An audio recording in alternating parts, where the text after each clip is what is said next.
Well, all morning long, we've been bringing you the very latest developments on Christopher Cornell, a Green Township man who was arrested for planning to plot an attack on the U.S. Capitol. And here with more is Kevin Tierney. He's an attorney with Frost Brown and Todd. Thanks so much for coming in. Sure, my pleasure. Now, Kevin, we brought you in because in your role as a private attorney, you work with business litigation and white-collar crime. But in previous careers, you were special assistant to the U.S. Attorney. Yes. And also a special agent for the Secret Service. That's right. And you also dealt with prosecution. So you understand the federal process there. Yes. Walk us through what will happen with Mr. Cornell.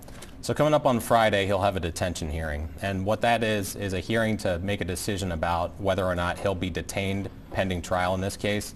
And because of the charges in the case and because of the facts of this case, he's going to be detained pending trial, I'm sure. Now, his family has indicated they don't have the means to hire an attorney.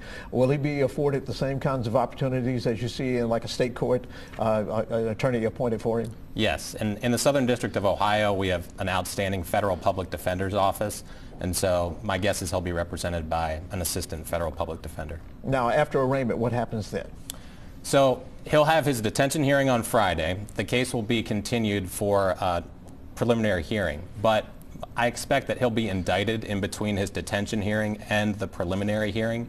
And an indictment is just formal charges against him. Mm-hmm. And so it could be the same charges that he's currently charged with. It could be additional charges, but the grand jury will issue charges against him, and then he'll have his arraignment. The case will be set for trial within 70 days after that because of speedy trial.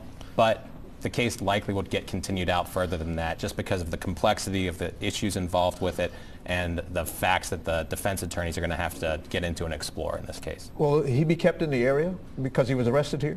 Yeah, my guess is that he would be detained in one of our local jails, just like all federal pretrial detainees. Now, you talked about the speedy trial covenants.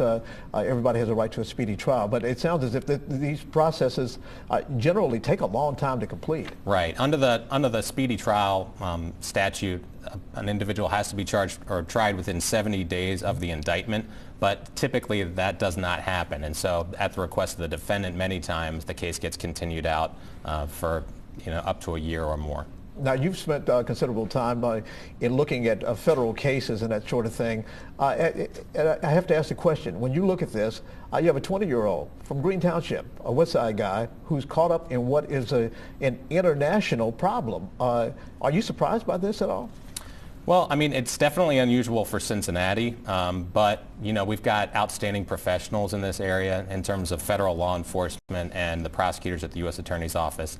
And just from reviewing the affidavit that I've seen in this case, they've been all over this guy for several months conducting a thorough investigation, and I'm sure that they had this matter, well at hand. If nothing else, it says it can happen anywhere. Yeah, absolutely. All right, Kevin Tierney, thanks so much for coming in and talking to us about this. Thank you.